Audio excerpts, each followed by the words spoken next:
Shalom a todos, bem-vindos ao canal Ouça a Torá. Vamos continuar o Midrash da Parashá Vaikra. Como a minhá é oferecida? Um judeu que oferece uma minhá deve trazer, no mínimo, um issaron, cerca de 2,5 kg de farinha, para o Mishkan ou Beit HaMikdash.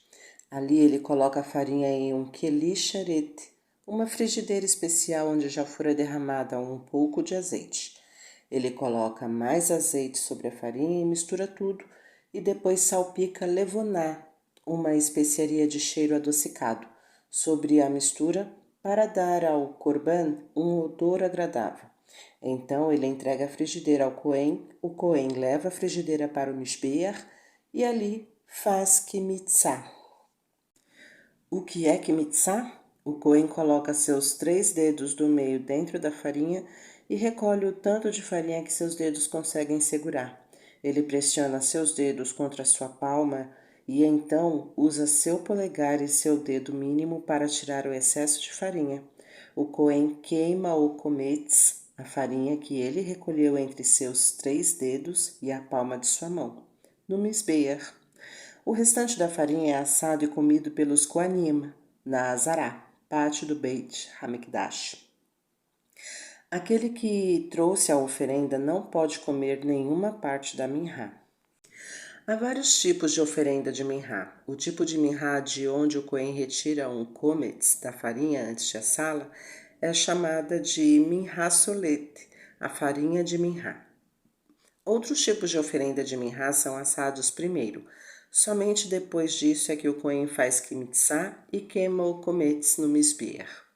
Algumas oferendas de minhá são fritas em frigideiras fundas. Se uma minhá é frita em uma frigideira funda, ela é chamada de minhat macheshet. Se a minhá é frita em uma frigideira plana, ela é chamada de minhat mahavat. É proibido deixar a massa da oferenda de minhá fermentar ou adoçá-la. Nós devemos pôr sal em todos os korbanut. A Torá deu essas 3 regras para os korbanut. Primeiro, toda a farinha deve ser assada rapidamente para evitar que a massa fermente. Mesmo que a Torá chame algumas oferendas de minhá de halot, elas são matzot, pão não fermentado. 2. Era proibido adoçar as oferendas de farinha com mel ou outros adoçantes, como suco de frutas. 3. Em todos os korbanut, tanto os de animais quanto os de farinha, deveria ser colocado sal. Há várias razões para salgar os korbanut, entre elas, se você espalha bastante sal em carnes e vegetais, eles se mantêm por um longo tempo sem estragar, e o próprio sal jamais se estraga. Hashem nos ordenou colocar sal em nossos korbanut para mostrar que os korbanut são um pacto eterno entre Hashem e Bnei Israel. Mesmo nos dias de hoje, quando não temos o Beit HaMikdash e não podemos oferecer korbanut, Hashem perdoa nossos pecados se estudarmos as leis dos korbanut. E quando o terceiro Beit HaMikdash for construído, nós novamente ofereceremos korbanut. E você sabe o que fazemos hoje para nos recordar da mitzvah de salgar os korbanot? Nós colocamos sal sobre a mesa quando fazemos uma refeição, porque nossa mesa é similar a um mizbeach.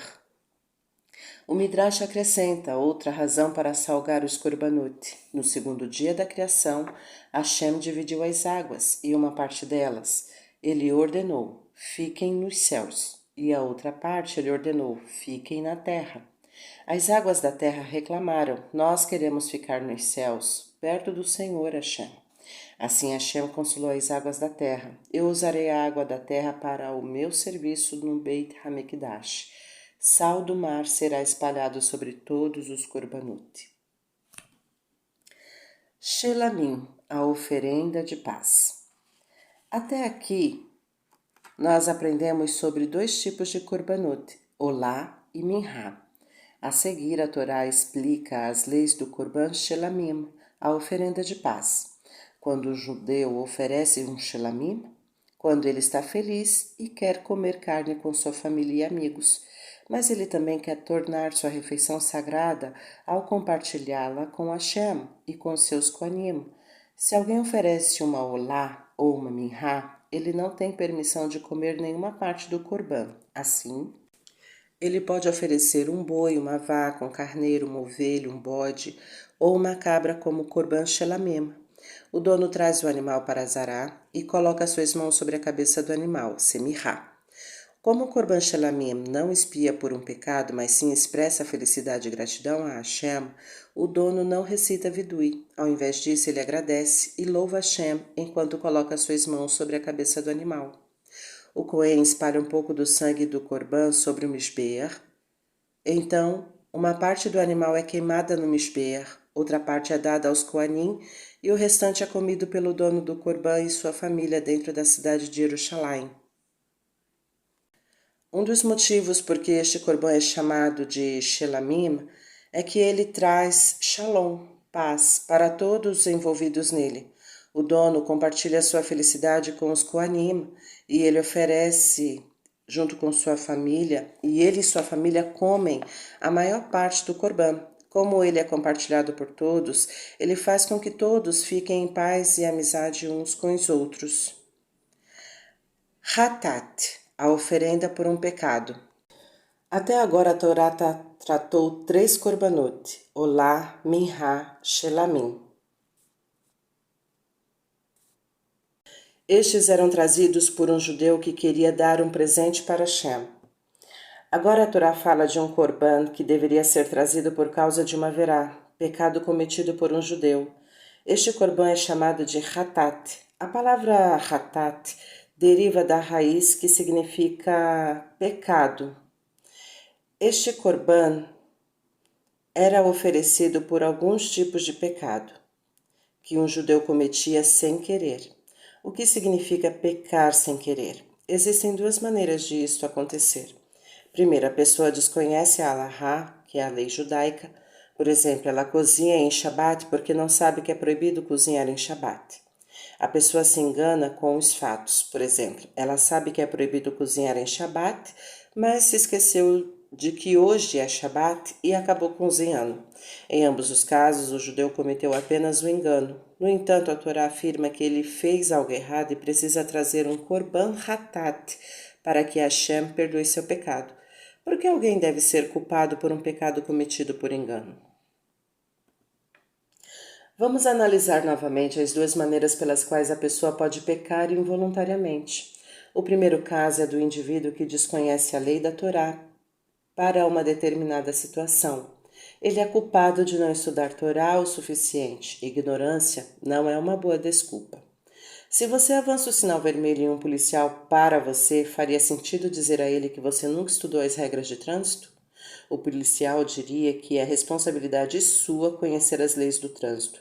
Da mesma forma, um judeu deve estudar Torá para saber o que lhe é permitido ou não fazer, o que ele tem a obrigação de fazer e o que ele deve evitar. O segundo caso é de alguém que pecou porque se esqueceu que era Shabat. Ele também é culpado. Deveria ter sido mais cuidadoso para não deixar o engano acontecer. Em questões que são muito importantes para a pessoa, ela normalmente toma um cuidado extra para não cometer enganos. Se ela é negligente com uma mitzvah, isso mostra que as mitzvot não são tão importantes para ela. Existem certos pecados pelos quais Hashem pune o judeu com karet, morte prematura, se ele os comete intencionalmente. Se ele comete este tipo de pecado sem querer, ele deve trazer um korban hatat. Por favor, note que esta paraxá também trata de outro tipo de sacrifício de hatat, korban que pode ser caro ou barato, dependendo da renda da pessoa. A Torá enumera 3 averut específicas pelas quais um judeu que não tem condições de oferecer uma cabra ou um carneiro pode ofertar um pássaro. Se ele não tem condições nem para um pássaro, ele pode trazer uma oferenda de minhá, farinha. Asham, a oferenda por uma má ação. Além do hatat, a Torá nos ensina sobre outro korban que é oferecido por uma má ação.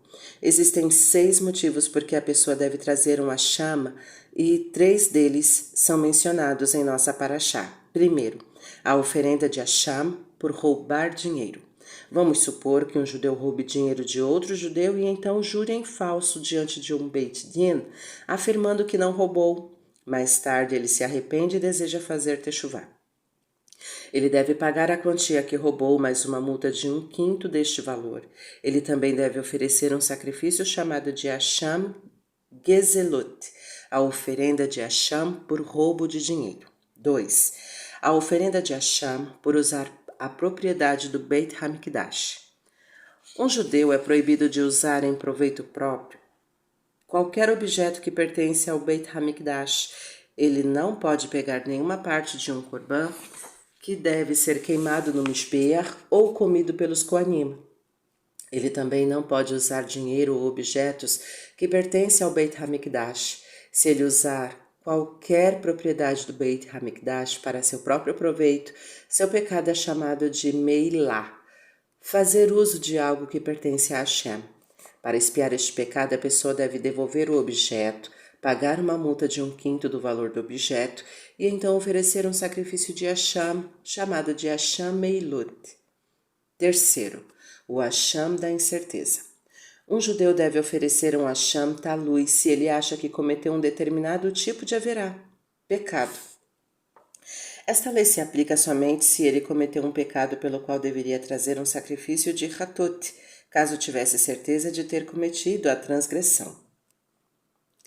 Mas não tem realmente certeza de que o cometeu.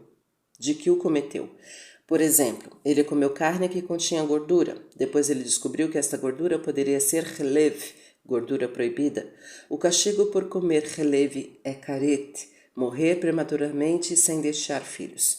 Ele não tem certeza de que a gordura que comeu era proibida ou não. Nesse caso, ele deve trazer um Hashem Talui, um Hashem de dúvida para o Beit HaMikdash. Este corban é chamado de Talui, porque ele suspende a punição de Hashem até a pessoa descobrir se ela pecou ou não. Se mais tarde ela descobre que a gordura não era kasher, ela então deve trazer um corban hatat. Quando Rabi Akiva lia o passuque que falava que a pessoa deve trazer um corban, se ela acha que comeu gordura não kasher, conforme Vaikra 5:17, ele chorava e comentava: se Hashem é tão estrito com um judeu que quer comer gordura kasher, mas lhe foi servido gordura não kasher, quanto mais rigoroso ele é com alguém que come gordura não kasher de propósito. O único animal que pode ser trazido como um Hashem é um carneiro. O pecador leva-o para o Beit HaMikdash, coloca suas mãos sobre a cabeça do animal, Semihá, e recita vidui pelo seu pecado. Este corban faz parte do grupo de Kodshei Kadashim, os tipos mais sagrados de Korbanot.